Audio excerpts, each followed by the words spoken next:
नमस्कार, आप तमाम दर्शकों का एक बार फिर से स्वागत है फॉलो अप के इस सेशन में। आज पहले सुबह झारखंड पब्लिक सर्विस कमीशन ने अपना जो फाइनल रिजल्ट है वो जारी कर दिया है और जो सफल अभ्यर्थी हैं उनके घर में खुशियाँ मिठाइयाँ बाँटी जा रही है। वैसे ही जेपीएससी के जो सेकंड टॉपर हैं, अभय कुजूर जी हमारे साथ इस वक़्त मौजूद हैं। अभय जी, आपको पहले तो बहुत-बहुत बधाई हो। Thank you so much sir. रात भर आपने जगकर रिजल्ट का इंतजार किया सुबह 2:30-3 बजे तक, या आपको कोई फ़ोन आया कि आप पास कर गए हैं? सर मैं तो सो गया था, मेरे फ्रेंड ने मुझे कॉल किया था सुबह 4:30 बजे। अच्छा, तो पहली खबर मतलब फ्रेंड से मिली। जी सर। आपने फिर पहला फ़ोन किसको किया? सर मैं अपने परिवार के साथ यहीं रहता हूँ, तो पहले तो रिजल्ट को मैंने दोबारा थोड़ा चेक किया कि मेरा ही नाम या रोल नंबर है या नहीं। तो जब अच्छा, कंफर्म हो गया कि मेरा है, तो मैंने सबसे पहले थैंक्स गिविंग किया गॉड को। फिर मैंने अपनी माँ को बताया, फिर बहन को बताया सर।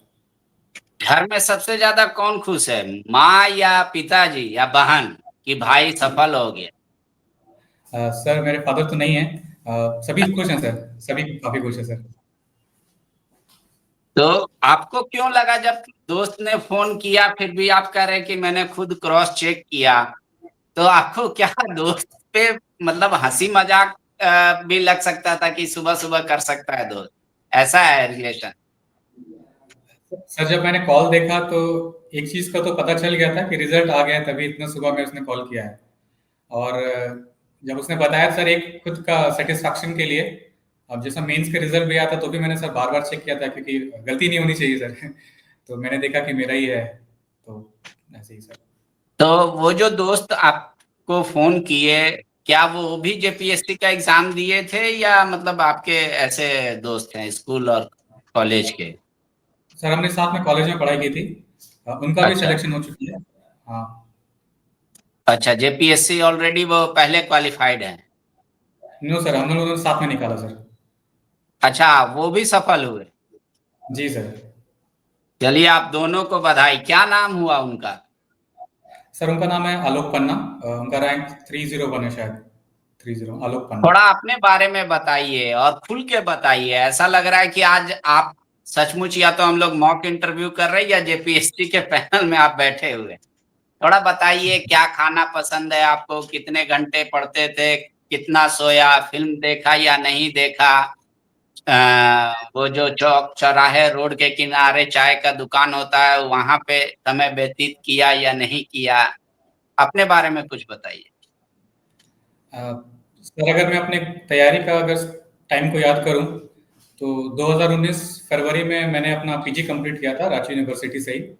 और उसके बाद से ही मैं सिविल सर्विसेज की तैयारी में लग गया था। शुरू में मैं यूपीएससी का अटेम्प्ट दे रहा था।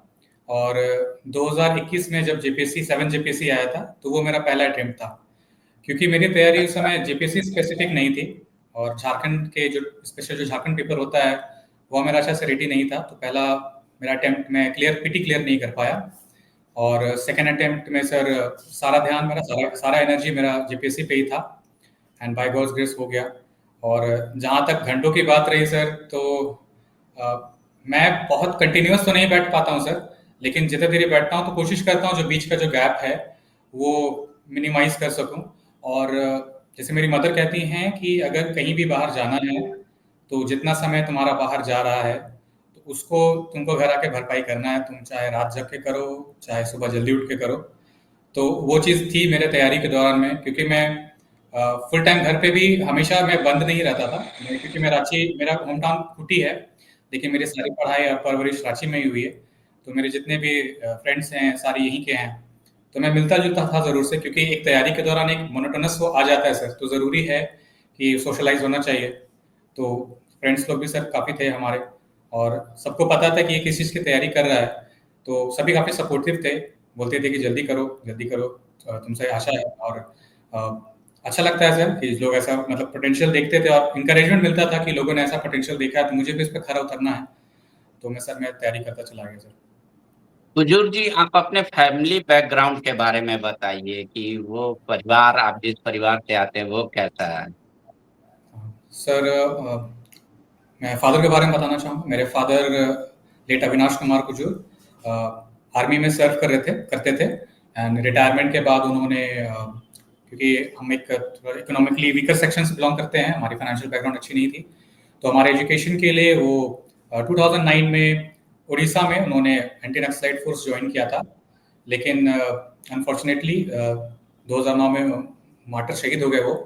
और उसके बाद से हमारी मदर ही, उन्होंने सिंगल पेरेंट में मदर फादर दोनों का रोल प्ले किया। और मेरी पढ़ाई जो है saint Aloysius school Purulia road से हुई और उसके बाद सुरेंद्र नाथ से मैंने +2 किया है सीबीएसई बोर्ड से। फिर मैंने सेंट जेवियर कॉलेज रांची से सर जियोलॉजी में ऑनर्स किया है, 2016 में वो कंप्लीट हुआ था। उसके बाद मैं रांची यूनिवर्सिटी के पोस्ट ग्रेजुएशन डिपार्टमेंट में मैंने मास्टर्स किया है जियोलॉजी में सर। तो आपको कब लगा कि हमको अधिकारी बनना चाहिए? सर जब मैं पीजी ज्वाइन किया था मैंने, तो मेरी मुलाकात एक प्रशासनिक अधिकारी से हुई थी और हमारे एरिया में, हमारे कॉलोनी में already serving Jharkhand administrative service officer थे और एक हमारे जान पहचान में उन्होंने शायद फिफ्थ में उन्होंने निकाला था। तो स्पेशली जो हमारे एरिया में ऑफिसर थे, मैंने उनको देखा, स्पेशली जब मेरे फादर का जब देहांत हुआ था, तो मैंने देखा कि जो झारखंड में जो काम था पेपर वर्क जैसे रिलेटेड था, तो उन्होंने काफ़ी तरीकों में मदद किया, चैनलाइज बताया चीज़ों को कि कहाँ पर हमें एप्लीकेशन देना है। तो एक प्रशासनिक अधिकारी एक आम आदमी को कैसे गाइड कर सकता है, तो वो मैंने पर्सनली जाके देखा है। और मैंने देखा है कि उनके घर पे लोग का हमेशा आना जाना रहता था। ये नहीं कि लोग अपनी समस्याओं को लेकर आते थे, और वो जो सर थे वो काफ़ी, उन्होंने हम्बली सारी चीज़ों को सॉल्व भी किया। तो ये सारी चीज़ें मुझे काफ़ी अट्रैक्ट की, तो सर मैंने फिर प्रशासनिक सेवा को चुना। तो आप मतलब आपको क्या डीएसपी ऑफर मिला है या प्रशासनिक सेवा या पुलिस सेवा, क्या? सर मुझे प्रशासनिक सेवा मिली है, मैंने उसी को पहला अपना प्रेफरेंस दिया था। अच्छा, क्यों आप पुलिस सेवा में क्यों नहीं जाना चाहते? सर पुलिस एक बहुत अच्छी जॉब है। पुलिस, झारखंड पुलिस सेवा में ऑलरेडी हमारे कुछ सीनियर्स हैं जो कर रहे हैं। लेकिन सर मेरा जो टेम्परामेंट है, काम करने का तरीका है, जो मैंने अपने कॉलेज के दिनों में एक्सपीरियंस किया, कॉलेज के इवेंट्स में हम ऑर्गेनाइज करते थे और लोगों को साथ लेकर चलने वाली जो बात सब है, तो मुझे लगा कि मेरा जो टैलेंट है या फिर जो मेरा जो तरीका है वो एडमिनिस्ट्रेशन में ज़्यादा सूट करेगा। और क्योंकि एडमिनिस्ट्रेशन में बहुत सारे काम करने की चीज़ें हैं, अलग अलग डिपार्टमेंट्स हैं, तो वो सारे रीजंस थे सर एडमिनिस्ट्रेशन चूज करने के लिए। हुजूर जी, आपको मतलब सेल्फ स्टडी करके सफलता मिली या आपको भी कोचिंग का सहारा लेना पड़ा? क्या हुआ उसके बारे में बताइए थोड़ा। सर मेरा सारा प्रिपरेशन सेल्फ स्टडी रहा है। मैंने एक पर्टिकुलर जगह से मेंस की आंसर राइटिंग ली थी और इंटरव्यू के लिए पवन सर के यहाँ विजय स्टडी सर्कल में मैंने एनरोल किया था दिसंबर वाले बैच में। एक खाने में आपको क्या पसंद है, या ये जो तैयारी हुआ, मान लीजिए पीटी तो निकल गया, पीटी के बाद जब मेंस हुआ तो कुछ उस दौरान इवेंट भी हुए होंगे, जैसे किसी का बर्थडे हो या शादी विवाह हो, उसको मिस किया? आप नहीं गए या वो सब भी अटेंड करते रहे और साथ में पढ़ाई भी चलती थी? सर जो एकदम पास के हैं, अगर मेरे कॉलोनी में ही हैं तो मैं जाके जल्दी आ जाता था, और जो दूर के हैं तो उसमें हम लोग नहीं जाते थे। और मेरी मदर का स्ट्रिक्ट इंस्ट्रक्शन था कि जब तक एग्जाम्स है तब तक इधर उधर नहीं जाना है, और वो सही था। वो उस समय लगता था कि क्यों रेस्ट्रिक्शन आ रहा है, लेकिन जब आज यहाँ पहुँचते हैं तो समझ में आता है कि वो क्यों डाला गया था। तो I am very thankful for that sir. तो सोशल मीडिया का कह रहा है दौर है, तो सोशल मीडिया आप उपयोग करते हैं या नहीं करते हैं? करता हूँ सर, मैं एक्टिव हूँ सर सोशल मीडिया पर। हमेशा रहते हैं? किसी भी मुद्दे पर आप अपने विचार रखते हैं उसमें, या फिर आप सिर्फ फोटो वगैरह ही शेयर करते हैं, वीडियो? सर यूजुअली तो, कि मुझे थोड़ा गाना बजाना पसंद है और मैं चर्च की एक्टिविटीज़ में रहता हूँ, तो उन सारी चीज़ों को मैं शेयर करता था और अच्छा, फोटोज़ चर्च में वगैरह आप भी। परफॉर्मेंस भी करते हैं? जी सर। तो कोई एक अच्छा सा अगर कोई गीत हो या गाना हो जो आप सुनाना चाहें दर्शकों को, जो आपको लगता है वो आपके दिल के बहुत करीब हो, वो आप सुनाइए, कम ही सही। सर मैं 4 लाइन बोल सकता हूँ, 4 लाइन मैं बताता बिल्कुल हूँ। बिल्कुल। ये एक गाना है, इसमें कहता है कि धन्यवाद के साथ स्तुति गाऊंगा, हे मेरे परमेश्वर पिता। योग्यता से बढ़कर तूने दिया। और मैं आगे याद नहीं कर पा रहा सर, जब मैं फिल्म में होता तो याद आ जाता है, ऐसी ही लाइन है उसके। तो ये बात अच्छा। काफी बढ़कर होती है जी सर। अच्छा, जब आप संडे को चर्च जाते थे या पढ़ाई के दौरान नहीं जा पाते थे? सर सर चर्च तो जाता था। संडे का टाइम मैं यूजुअली वीक में 1 से 2 दिन खुद के लिए रखता था। मेरा रूटीन अभी भी था सर ऐसा ही। जब मेरा इधर रिजल्ट का मैं वेट कर रहा था, मैं मंडे टू फ्राइडे सैटरडे तक घर में पढ़ाई करता था। सैटरडे की शाम और संडे को मेरा चर्च का एक्टिविटी रहता था, तो वो मेरा एक वाइंड अप सेशन रहता था कि मैं थोड़ा सा अपना माइंड फ्रेश करूँ, क्योंकि मंडे से मुझे अपनी रूटीन पे बैक जाना है। तो सर मैं वीक में सैटरडे की शाम और संडे का जो मेरा दिन है चर्च की एक्टिविटीज में, तो उसमें मैं इन्वॉल्व होता था। तो जब से पीटी क्लियर हुआ या पीटी क्लियर होने के बाद जीसस से सिर्फ रिजल्ट ही मांगा या उसके अलावा भी कुछ मांगा आपने? Sorry sir. जब आप चर्च जाते थे तो भगवान से, जीसस से आप क्या मांगते थे? सिर्फ रिजल्ट मांगते थे या इसके अलावा भी कभी कुछ मांगा हो? सर रिजल्ट तो मांगता ही था, और उससे बढ़कर क्योंकि प्रशासनिक सेवा एक बहुत इम्पोर्टेंट जॉब है सर, तो विजडम बहुत ज़रूरी है। तो उसके लिए भी सर मांगता था कि विजडम चाहिए, क्योंकि जब मैं कल उस जगह पे अगर पहुंचता हूँ, बाय गॉड के साथ पहुंचा हूँ, तो सही डिसीजन लेना और लोगों की बातों को समझने में विजडम बहुत ज़रूरी है सर। तो उन चीज़ों के लिए भी मैंने दुआएं की थी, प्रार्थना की थी। और कुछ आप अपने बारे में बताना चाहते हैं? अ, सर मैं एक ऐसे फैमिली से बिलोंग करता हूँ जिसमें हम लोग चीज़ों को बहुत पॉजिटिवली लेते हैं। घर में वो शुरू से माहौल रहा है। तो जब डिलेज भी हो रहा था रिजल्ट के आने में, तब भी हमने फेथ रखा, बिलीव किया कि चीज़ें हमारे लिए होंगी, अच्छी होंगी। और हमने उसी पे अडिग रहे। और अपने पेरेंट्स से मैंने ये सीखा है कि किसी भी परिस्थिति में पहुंच के आपको हम्बल रहना ज़रूरी है। और कोई चाहे किसी भी पद पर रहे, व्यक्ति को उसके मेरिट पे या फिर उसके व्यक्ति को एक ह्यूमिलिटी के साथ आगे बढ़ना चाहिए सर। तो ये सारी चीज़ें मुझे अपने पेरेंट्स से सीखने को मिली। तो ये आपका सेकेंड अटेम्प्ट था? जी सर। तो आपने मतलब ऐसा दिमाग में रखा था कि अगर इसमें भी नहीं हो पाया किसी कारणवश फाइनल मेरिट लिस्ट में, तो मैं तीसरा करूंगा, या फिर आपने सोचा था कि कुछ और विकल्प की ओर आप जाएंगे? सर जब तक एलिजिबल रहता तब तक ट्राई करता सर। और एक शुरू से झारखंड में सर्व करने की इच्छा थी, तो इसीलिए सर ट्राई देना ही था सर। मैं अभी जब रिजल्ट नहीं भी आ रहा था, तो क्योंकि मेरा साइंस बैकग्राउंड रहा है, तो मैं फॉरेस्ट के एग्जाम में भी बैठा हूँ। तो सर जब तक वो अचीव नहीं होता जो टारगेट क्या है सर, तब तक तो ट्राई करता सर। कोई एक ऐसा पॉलिटिकल लीडर जिसको आप पसंद करते हो, इन्फ्लुएंस करते हो आपको, या मतलब अप्रिसिएट करते हो आप? सॉरी सर, ऐसा तो मैं वैसे मतलब नहीं करता हूँ। ऑल्दो मुझे स्पोर्ट्स पर्सनालिटी पसंद है। विराट कोहली हो गए, रोनाल्डो हो गए, उनका डिसिप्लिन वगैरह मुझे काफी इन्फ्लुएंस करता है सर। कोई एक ऐसी किताब जो मतलब स्टडी के अलावा भी आपने पढ़ी हो और दूसरे को भी सजेस्ट करना चाहे कि ये किताब पढ़नी चाहिए आप, हर किसी को? सर मैंने एक लास्ट ईयर एक बुक पढ़ी थी, काफी फेमस बुक है, द एटॉमिक हैबिट्स। एक फेमस बुक है काफी। तो वो मैंने पढ़ी थी। तो उसमें बहुत सारी चीजें ऐसी हैं जो हम जानते हैं, लेकिन जब हम उसको बुक में पढ़ते हैं, उसको प्रैक्टिकल में अप्लाई करते हैं, तो सर काफी इंस्पिरेशन मिलता है। जैसे उसमें एक छोटा सा एग्जांपल दिया हुआ था कि अगर फ्लाइट जब टेक ऑफ करता है, तो अगर वो थोड़ा सा अपना डायरेक्शन मोड़े तो उस वक्त उसे पता नहीं चलता है।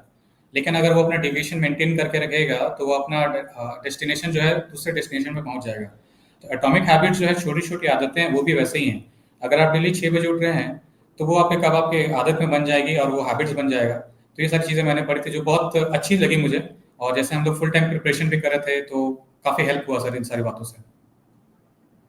तो अब तो आपको अच्छी जॉब मिल गई है, आगे क्या सोचा है लाइफ के बारे में? शादी करने का विचार है या फिर यूपीएससी वगैरह की तैयारी में आप लगेंगे? सर फिलहाल ये मोमेंट एंजॉय करना है। और यूपीएससी सर अभी दिमाग में सोचा नहीं है, ऑल्दो अटेम्प्ट्स हैं मेरे।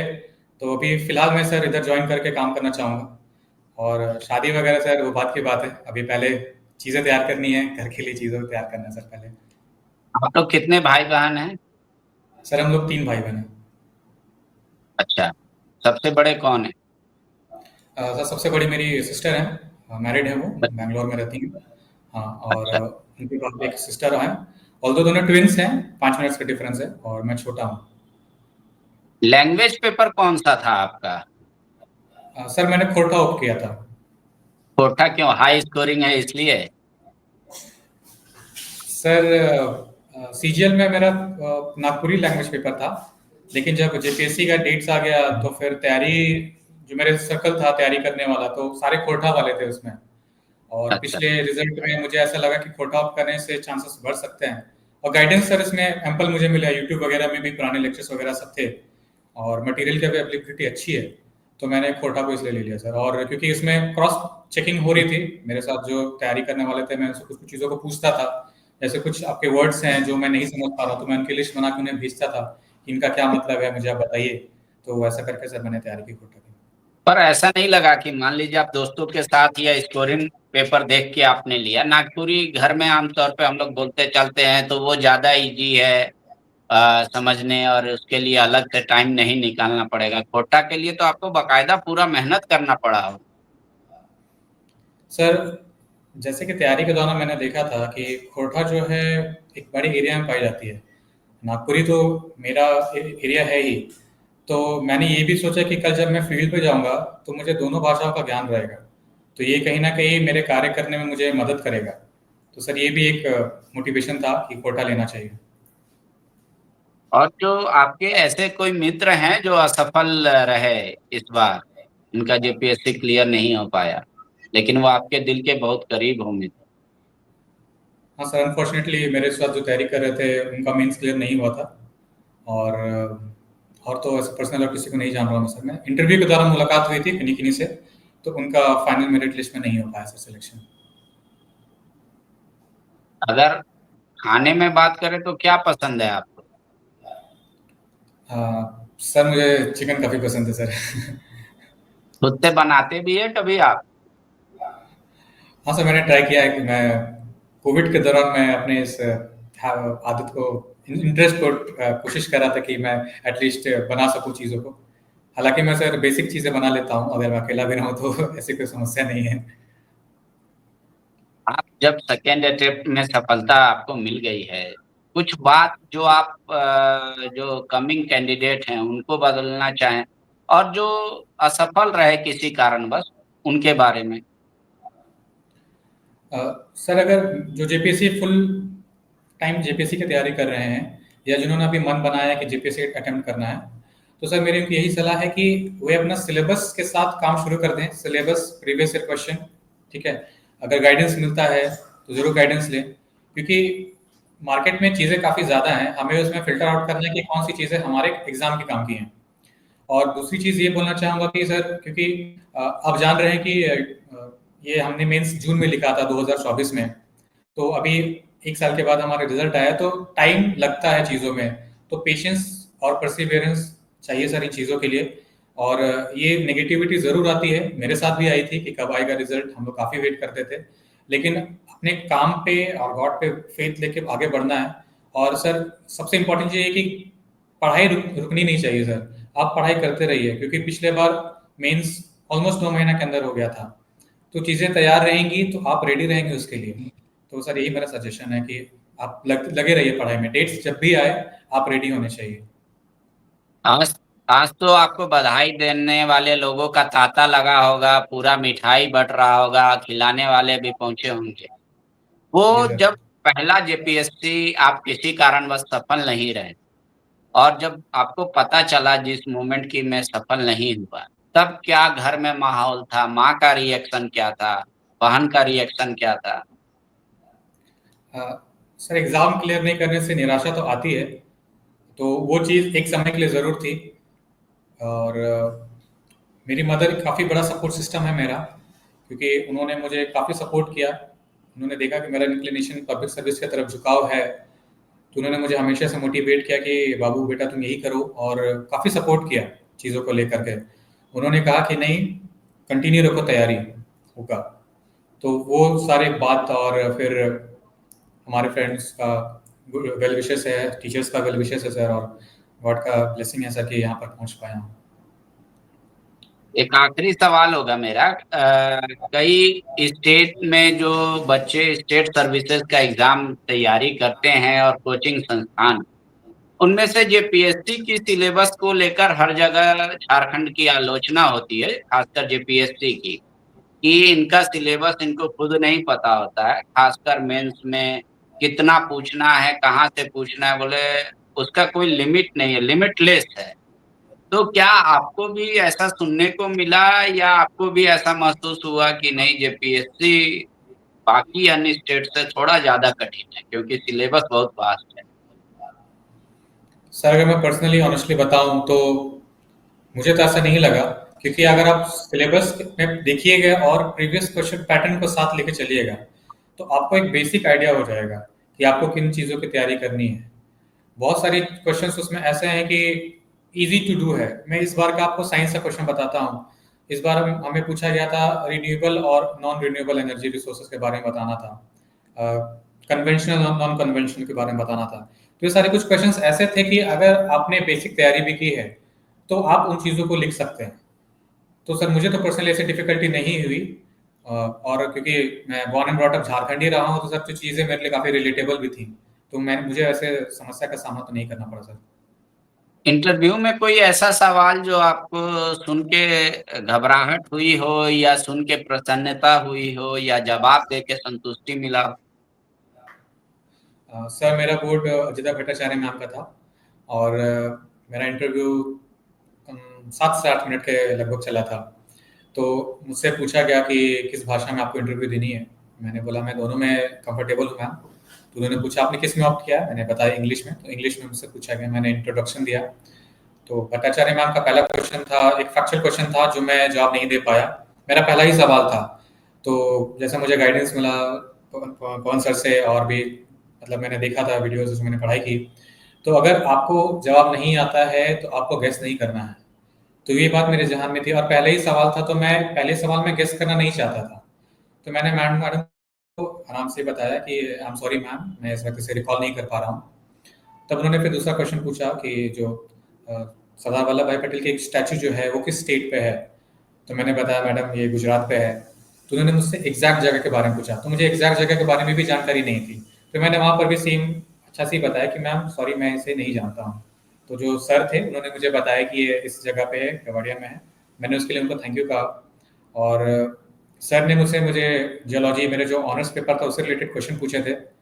फिर मेरा जो हॉबीज़ है गिटार बजाने का, बास्केटबॉल खेलने का, तो उन्होंने गिटार से रिलेटेड सवाल पूछे। तो मेरे हॉबीज़ में भी जो सवाल थे मैं उसे 100% आंसर नहीं कर पाया था। मैंने सर को बताया कि सर मैं इस बारे में अवेयर तो हूँ, लेकिन मुझे इसके बारे में ठीक से इन्फॉर्मेशन नहीं है। तो सर ने मुझे बाकी डिटेल्स बताया, जिसके लिए मैंने उन्हें थैंक यू कहा। फिर उन्होंने तो मुझसे पूछा गिटार था के कि बारे में जो इंटरव्यू ले रहे थे सर आपके, उनको भी पता था? जी, मतलब वो जी, भी, उनको जानकारी थी। इसलिए वो गिटार से संबंधित सवाल कर रहे थे? जी सर, उनको काफ़ी थोड़ा नॉलेज था इसके बारे में, और उन्होंने मुझसे काफ़ी चीज़ों को पूछा। तो जो बातें मैं बता आप पाया मैंने उनका बताया। नेम रिकॉल कर पा रहे हो तो? सर वो काफ़ी पोलाइट थे। जो आंसर मैं नहीं कर पाया, उन्होंने मुझे बताया कि ये चीज़ें ऐसी होती है, इसे ये कहा जाता है। काफ़ी कोडिल बोर्ड था सर। और जैसे कि मुझसे एक क्वेश्चन ये पूछा गया था कि माउंट कंचनजंगा कहाँ पर है। तो मैंने उनका सवाल का जवाब दिया अच्छी रीति से। और जो सबसे ये दो जो पोर्शन था थोड़ा डिफिकल्ट था, क्योंकि मैं बहुत सारे सवालों का जवाब नहीं दे पा रहा था। तो जो तीसरे सर थे उन्होंने मुझसे झारखंड से रिलेटेड क्वेश्चन पूछे थे, सॉरी खूंटी से रिलेटेड क्वेश्चन पूछे थे कि खूंटी के फेवरेट टूरिस्ट प्लेसेस क्या हैं, रिवर्स क्या हैं, पत्थलगढ़ी क्या है। तो क्योंकि इन सब की तैयारी हुई थी मेरी, मैंने किया था, तो मैं इनको अच्छे से जवाब दे पाया। और जब मैं बाहर निकला तो इस चीज़ का था कि मेरा इंटरव्यू बहुत कम समय में ओवर हो गया। लेकिन जैसे पिछले बार भी ये चीज़ें हुई थी, लेकिन मैंने टाइम को ध्यान नहीं दिया। मैंने सोचा कि मैं जो इंटरव्यू में बेस्ट कर सकता था कि मैं अपना काम और कंपोजर मेंटेन करके अच्छी रीति से आई कांटेक्ट बना के, और घुसने समय अच्छी रीति से सभी को अभिवादन करना, बैठने के लिए परमिशन मांगना, निकलने के लिए जो बेसिक शिष्टाचार है जो मैंने यहाँ सीखा, इंस्टीट्यूट में सीखा, पवन सर के द्वारा सीखा, और जो ज़रूरी भी है हर एक कैंडिडेट को आनी चाहिए, मैंने उनको फॉलो किया। तो मुझे लगा कि ठीक है, जैसा मुझे एक्सपेक्टेड था वैसा नहीं, लेकिन मैंने अपना बेस्ट दिया, तो मैं उसी होप पे फिर मैं घर आ गया था सर।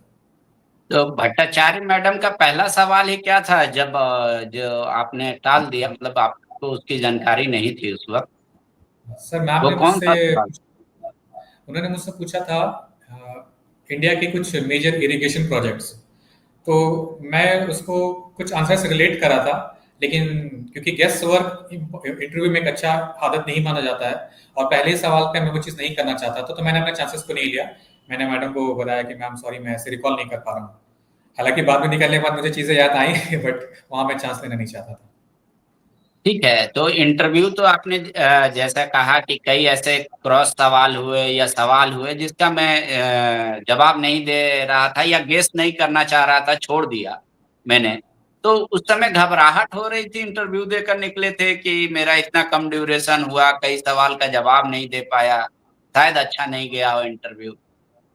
सर ये एक मन में जरूर रहता है कि क्योंकि हम वीडियोस में हम देख रहे थे कि हमने देखा कि एवरेज आपका 10 से 15 मिनट जा रहा है, लोगों का इंटरव्यू 10 से 15 मिनट जा रहे हैं, नंबर ऑफ क्वेश्चंस भी आपके 20 ऑलमोस्ट घुस रहे थे, 18 से 20। तो मेरे 13 क्वेश्चंस थे, मैं 8 मिनट में निकल गया, तो एक बार के लिए मुझे लगा कि टाइम काफी कम हुआ है। लेकिन मैं फिर मैंने पिछले 7th का याद किया कि पिछले बार भी चीजें हुई थी ऐसी कि लोग 5 मिनट में भी निकले हैं, और हमें बताया भी गया कि टाइम मैटर नहीं करता है। वहाँ जो सर और मैडम बैठे हैं उनको देखना है कि आपका जो कंपोजर है, आप प्रेशर सिचुएशन कैसे हैंडल कर रहे हैं, नर्वस तो नहीं हो रहे हैं, यदि आपका आंसर नहीं आ रहा है कि आपके चेहरे आप ऊपर देख रहे हैं या दाएं बाएं देख रहे हैं, ठीक है, आपकी बातें फंस रही हैं, तो ये सब चीजें को मैं कोशिश किया। और जो मॉक इंटरव्यूज में मैंने विजय स्टडी सर्कल में पहुंच सर यहाँ पे मैंने 2 मॉक इंटरव्यूज दिए थे। इंटरव्यू क्लासेस में भी हमें ये सारी बात चीज़ों के बारे में बताया गया था कि अगर आपको जवाब नहीं आ रहा है, आपको हम्बली कैसे बात बोलना है। यदि आप गेस्ट लेना चाह रहे हैं तो आप बोर्ड मेंबर से परमिशन लेके पूछिए कि सर अगर आपकी इजाज़त है, if the board members allow, मैं इसको आंसर करने की कोशिश कर सकता हूँ। ये बेसिक एटिकेट्स हमने सीखा, तो ये काम आया सर आखिरी दिन पे। तो नया ब्लेजर सिलवाया था आपने इंटरव्यू के लिए कि पुराना से काम चलाया? सर लास्ट ईयर ही एक ले लिया था सर कपड़ा सिलवाया, और वो इंटरव्यू के पॉइंट ऑफ व्यू से लिया था लास्ट ईयर ही, लेकिन बीच में काफी शादी प्रोग्राम सब आ गया तो सर उसमें यूज हो गया था, तो मैं पुराना ही सूट पहन के गया था। मैंने टाई बेल्ट और शूज नया लिया था सर जो खराब हो गए थे। बहुत बहुत बधाई हो अभय कुजूर जी आपको। उम्मीद करता हूं कि आज पूरा दिन आप चिकन खाते खाते ही बिताएंगे और खुद से भी पका के घर वालों को खिलाएंगे। ईश्वर आपको सुखी रखे, स्वस्थ रखे, प्रसन्न रखे और समाज में आप बेहतर योगदान दे सके। जिस उम्मीद के साथ आप आए हैं प्रशासनिक सेवा में, वो उम्मीद भी आपकी पूरी हो। शुक्रिया आपको बातचीत करने के लिए। Follow. Thank you sir, thank you so much. गोल, जहां 27 वर्षों के सफर में 17,000 से भी अधिक छात्रों ने डॉक्टर एवं इंजीनियर बनकर भरे सफलता की ऊंची उड़ान, जहां साधारण छात्र भी झारखंड टॉपर्स बनकर बना रहे इतिहास। दूरदर्शी शिक्षाविद श्री विपिन सिंह के मार्गदर्शन में मेडिकल एवं इंजीनियरिंग के लाखों छात्रों के लिए आशा की किरण के रूप में गोल, नेशंस लीडिंग इंस्टीट्यूट। बायोम सिर्फ मेडिकल प्रिपरेशन का संस्थान। बायोम से लगातार दूसरी बार नीट यूजी में 700 मार्क्स पार। 10th पास स्टूडेंट्स के लिए फाउंडेशन कोर्स, 11th पास स्टूडेंट्स के लिए फ्रेशर कोर्स और 12th पास स्टूडेंट्स के लिए टारगेट कोर्स 17 अप्रैल से शुरू हो रहे हैं। कॉल 7360066190 और visit Biome, circular road near women's college and Hinoo, Ranchi. सरकारी परीक्षा की तैयारी का सबसे भरोसेमंद नाम NIBM। अच्छा कोचिंग ढूंढ रहे थे तो फिर गूगल में ही बताया कि यहाँ का रेटिंग भी बहुत अच्छा था। पुरुलिया से आए हैं यहाँ पर कोचिंग करने के लिए। NIBM के बारे में मेरे एक भैया हैं जो पिछले साल ही बैंकिंग यहीं से प्रिपरेशन किए और इस बार IBPS PO में सिलेक्शन लिए। मेरा अभी फाइनल सिलेक्शन हुआ है RRB PO में, उत्तर बिहार ग्रामीण बैंक में। मेरा फाइनल सिलेक्शन RRB PO में हुआ है। NIBM, thefollowup.in, like, share and subscribe. www.thefollowup.in